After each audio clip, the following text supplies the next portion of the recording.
Puji nama Tuhan, Shalom, selamat pagi Bapak Ibu. Pagi hari ini kita akan belajar bersama-sama. Kita akan menangkap apa yang menjadi pesan Tuhan buat setiap kita. Ya, pesannya gini Bapak Ibu, pesannya gini. Jangan mudah terdistraksi, melainkan berfokuslah. Wow, pesan Tuhan ini dahsyat buat kita Bapak Ibu. Jangan mudah terdistraksi, melainkan berfokuslah.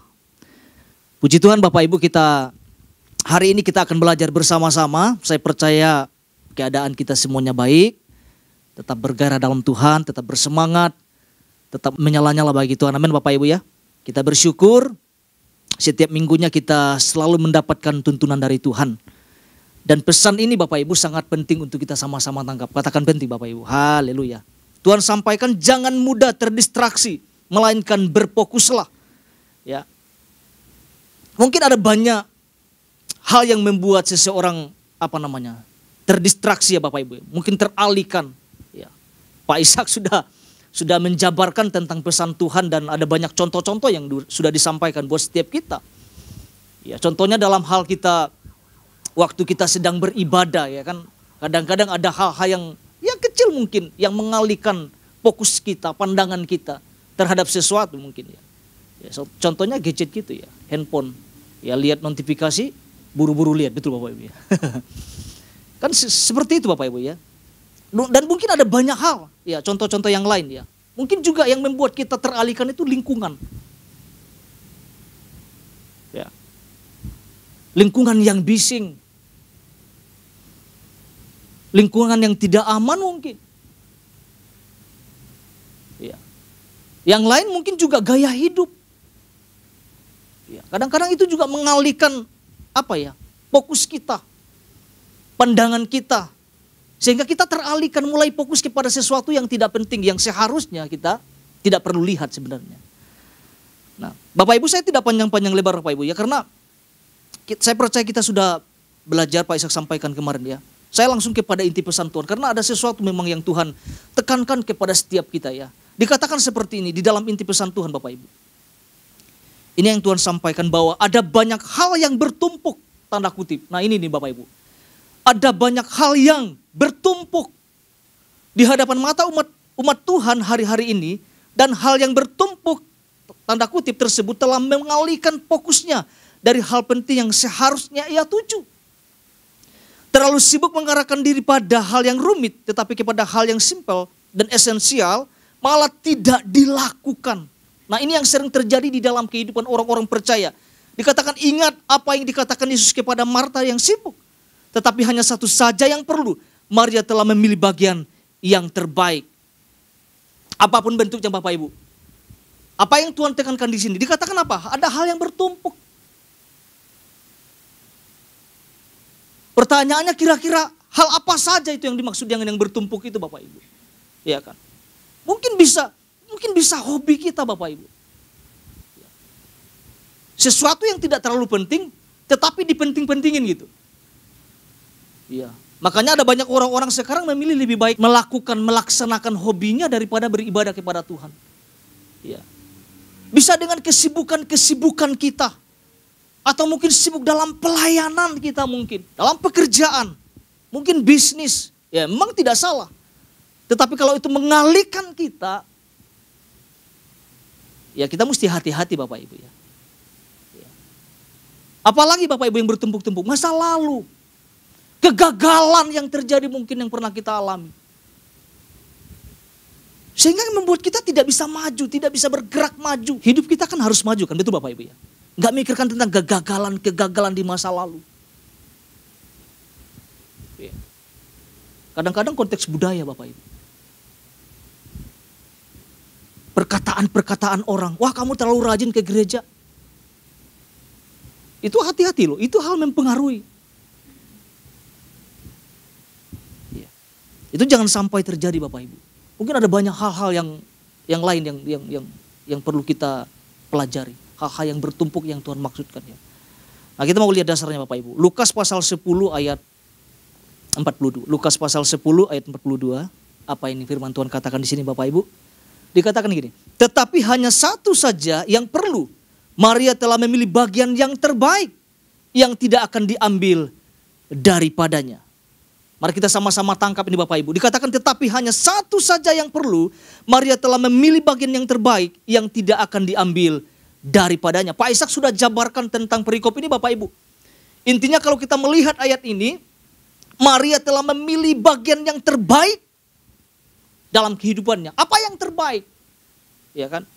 Mengapa Yesus katakan yang terbaik? Maria telah memilih yang terbaik.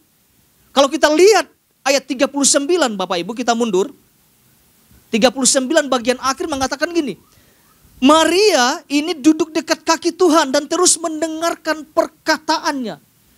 Jadi ini yang dimaksudkan memilih yang terbaik. Ya, mengambil sikap untuk duduk di dekat kaki Tuhan dan terus mendengarkan perkataannya. Saya percaya waktu Maria memutuskan untuk duduk dekat kaki Yesus, mendengarkan Yesus, ada banyak hal yang luar biasa yang dia dapat terima. Yesus katakan sendiri, memilih bagian yang terbaik. Karena waktu kita mendengar, waktu kita membuka telinga kita Bapak Ibu, membuka pandangan mata kita, kita akan menerima sesuatu yang terbaik dari Tuhan dalam kehidupan setiap kita. Ada sesuatu yang ditambah-tambahkan lebih lagi di dalam kehidupan setiap kita. Tidak tahu Bapak Ibu percakapan apa yang dilakukan ketika Maria sedang mendengarkan Yesus. Tentunya sesuatu yang penting. Ya. Sedangkan kalau kita melihat perikom ini Bapak Ibu, Marta sedang sibuk dengan apa namanya? Ia menyibukkan dirinya sendiri. Tetapi dengan hati yang jengkel Bapak Ibu. Benar, udah melakukan sesuatu, tetapi dengan hati yang jengkel, hati yang tidak fokus, hati yang tidak beres Bapak Ibu.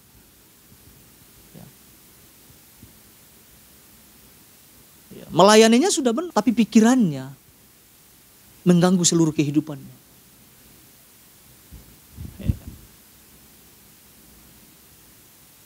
Artinya Marta sedang mencari perhatian-perhatian yang nggak perlu sebenarnya gitu.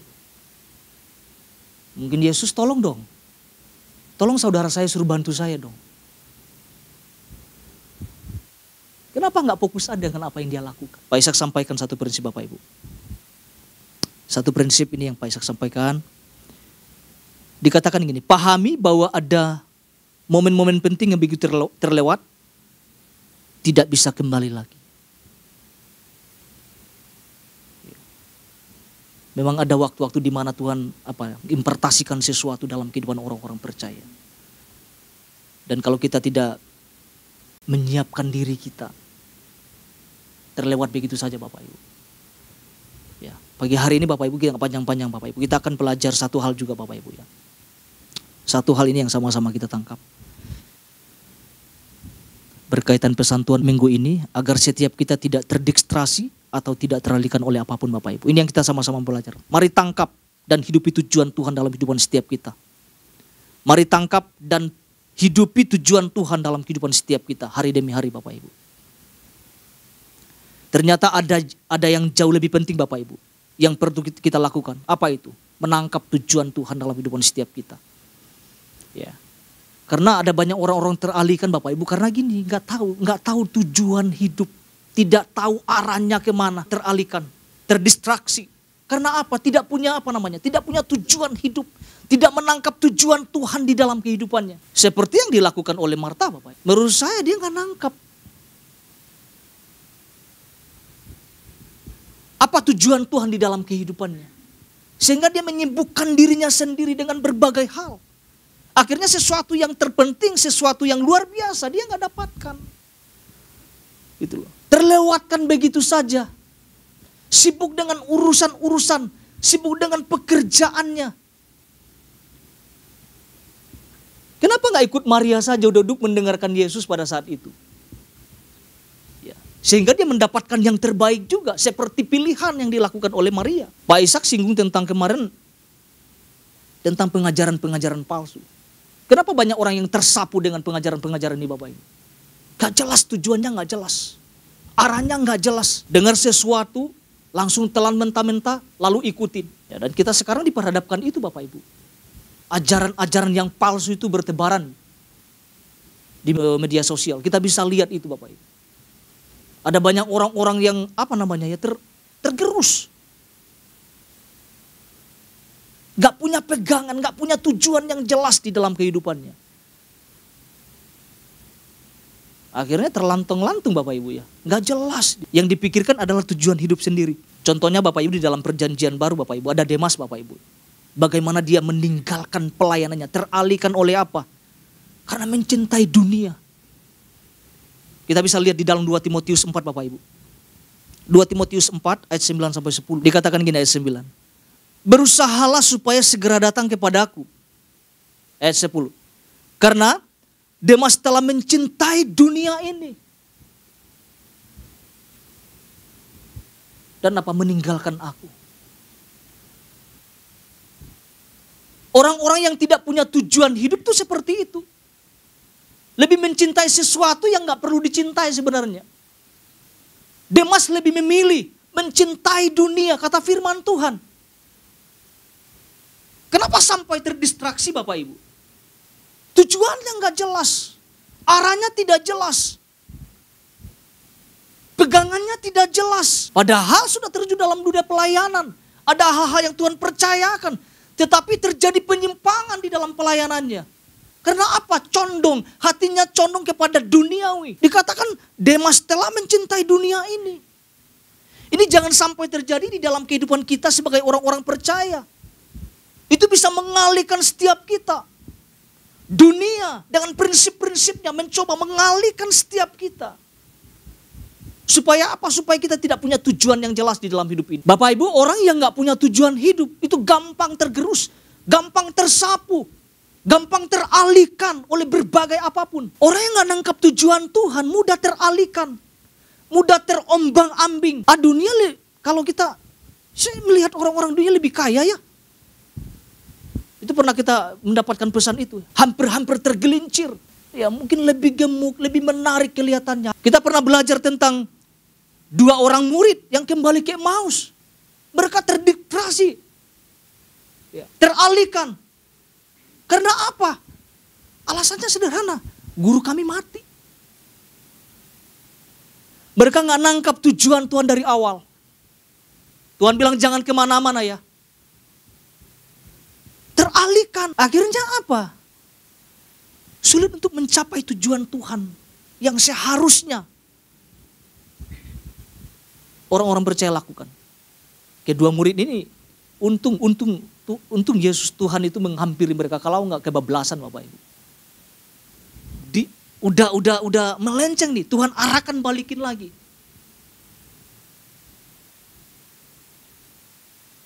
Itu berbahaya Bapak Ibu. Tapi juga kita pernah belajar tentang kehidupan Nehemia Bapak Ibu. Bagaimana cemoan-cemoan yang terjadi. Bagaimana olok-olok itu terjadi. Waktu dia membangun kembali tembok Yerusalem. Apa yang dia lakukan? Tidak terdistraksi Bapak Ibu. Tidak teralihkan ketika ada orang yang mengolok-olok. Ada perkataan-perkataan yang melemahkan. Ngapain kamu bangun? Sebentar lagi juga rubuh. Tapi selesai nggak Bapak Ibu apa yang dilakukan? Oh selesai. Karena jelas tujuannya. Jadi orang yang tidak jelas, tidak menangkap tujuan Tuhan, itu sangat mudah teralihkan oleh berbagai apapun dalam kehidupannya. Nah, pagi hari ini Bapak Ibu kita akan melihat 3 hal ya. Saya akan bagi dalam ABC-nya. Ada yang perlu kita bangun dalam kehidupan setiap kita, agar kita bisa menghidupi tujuan Tuhan dan tidak terdistraksi Bapak Ibu dalam kehidupan setiap kita. Yang pertama gini Bapak Ibu, bagian A. Ambil keputusan untuk tertanam Bapak Ibu. Ambil keputusan untuk tertanam. Tertanam dalam yang dimaksudkan apa nih? Ya, tertanam dalam sebuah gereja lokal yang sehat Bapak Ibu. Kita harus selektif juga ini untuk memilih di mana kita harus bertumbuh. Jangan asal bertumbuh. Jangan asal tertanam. Kita harus melihat itu dengan baik-baik.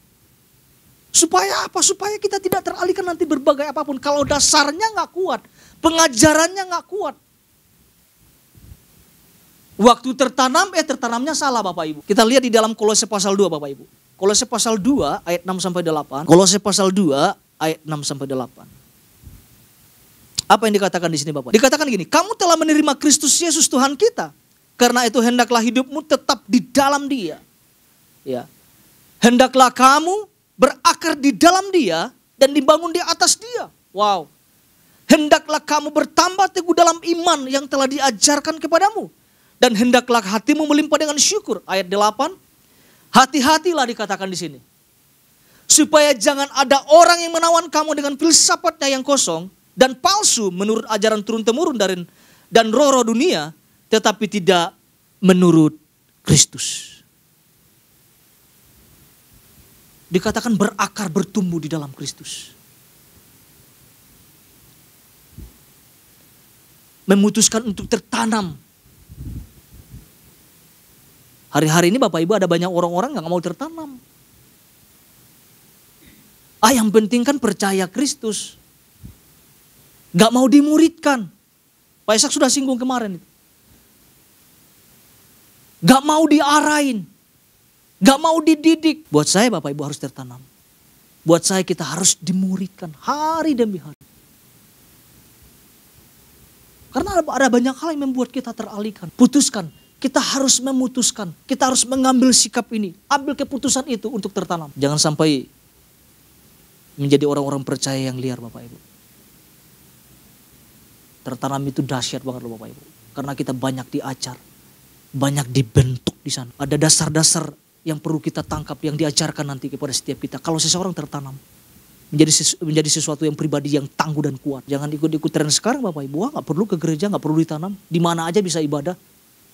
Itu sakit itu orang kayak gitu tuh. Itu gak jelas itu. Sama-sama kita belajar Bapak Ibu.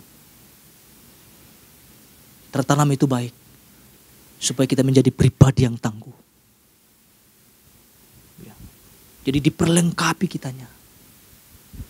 Itu bagian A. Bagian kedua. Apalagi yang perlu kita bangun dan lakukan Bapak Ibu. Fokus terhadap apa yang Tuhan sudah rancang dalam kehidupan kita. Fokus terhadap apa yang Tuhan sudah rancang dalam hidup kita. Saya percaya Bapak Ibu, seseorang tidak akan teralihkan apabila fokus terhadap apa yang Tuhan sudah rancang dalam kehidupannya. Kita belajar kepada Yusuf Bapak Ibu, pribadi Yusuf. Yusuf adalah pribadi yang fokus terhadap tujuan Tuhan dalam hidupannya. Itu dahsyat banget Bapak Ibu. Sehingga apapun yang mengalihkan pandangannya dia,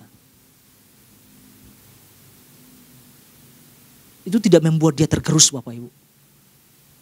Itu tidak membuat dia teralihkan ketika istri Potifar mengajak dia melakukan sesuatu yang tidak benar. Wow, itu masa akan aku melakukan dosa yang sebesar ini? Buat saya Bapak Ibu, kalau tantangan kalau terjadi di zaman sekarang apa yang dialami oleh Yusuf Bapak Ibu, wah itu tidak akan disia-siakan itu. Tapi buat Yusuf, wow itu ada pelajaran yang sangat luar biasa. Bagaimana bisa menolak sesuatu yang tidak berkenan di hati Tuhan. Fokusnya jelas, karena tujuannya juga jelas. Bagaimana kalau Yusuf nggak punya tujuan yang jelas Bapak Ibu? Wah itu kesempatan itu. Tapi karena tujuannya jelas, dia menangkap tujuan Tuhan dalam hidupannya. Dia tetap bertahan hidup dalam kebenaran. Pertanyaannya gini Bapak Ibu, sudahkah kita menangkap rancangan Tuhan di dalam kehidupan setiap kita?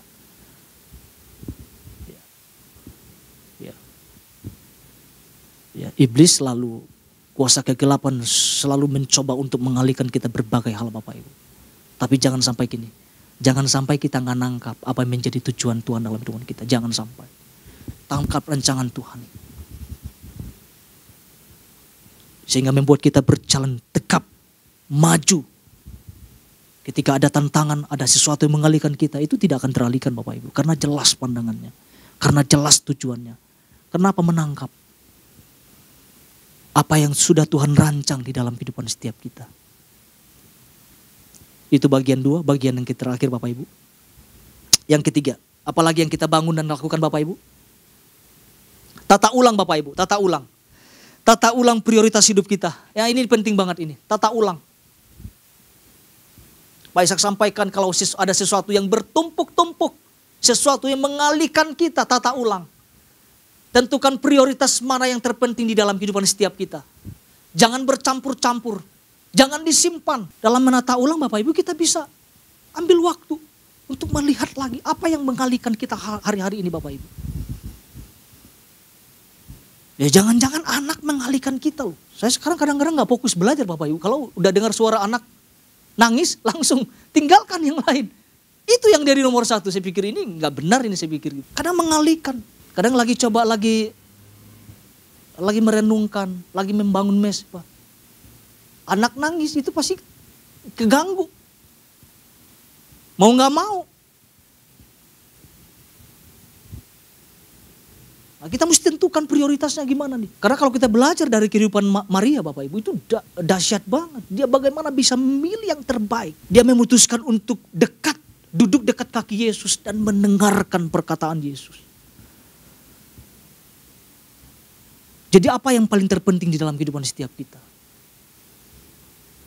Kalau Yesus mengatakan Maria telah mengambil yang terbaik.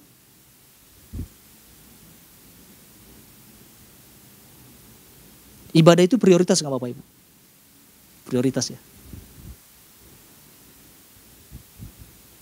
Hobi? Bisa nomor sekian. Tapi terbalik. Ya kalau saya pulang ke Sumatera Bapak Ibu itu kalau ada acara sesuatu ya. Acara keluarga. Udah mesti hadir Bapak Ibu.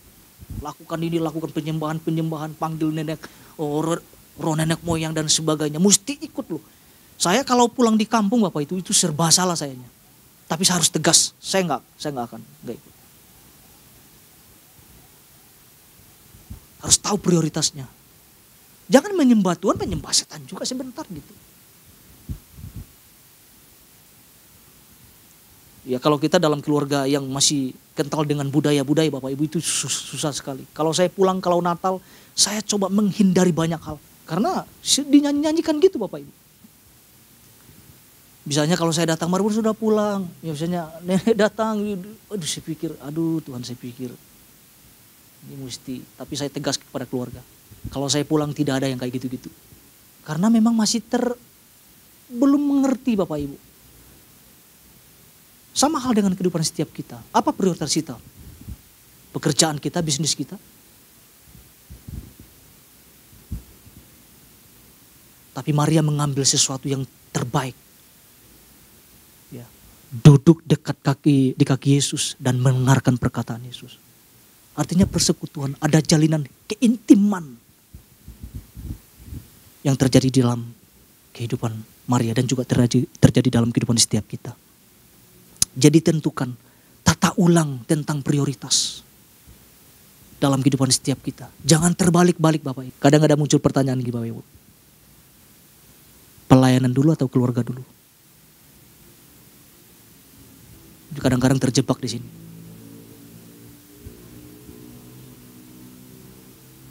Kalau kita nggak mengutamakan Tuhan atas segala sesuatu yang kita lakukan, kita selesai Pak.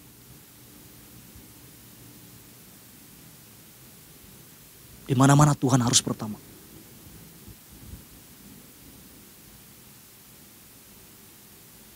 Mari kita lihat Bapak Ibu sebagai ayat penutupnya. Amsal 4 ayat 25 sampai 27. Amsal pasal 4 ayat 25 sampai 27. Dikatakan gini, biarlah matamu memandang apa? Terus ke depan. Dan tatapan matamu tetap ke muka. Tempuhlah jalan yang rata dan hendaklah tetap segala jalanmu. Ayat 27, janganlah menyimpang ke kanan atau ke kiri. Jauhkanlah kakimu dari kejahatan. 25 mengatakan memandang terus ke depan. Jangan teralihkan Bapak Ibu. Pesan ini menjadi penting buat setiap kita. Karena Tuhan sedang membawa kita kepada sesuatu yang luar biasa. Jangan mudah teralihkan. Saya tidak panjang lebarkan Bapak Ibu. Tuhan Yesus memberkati setiap kita.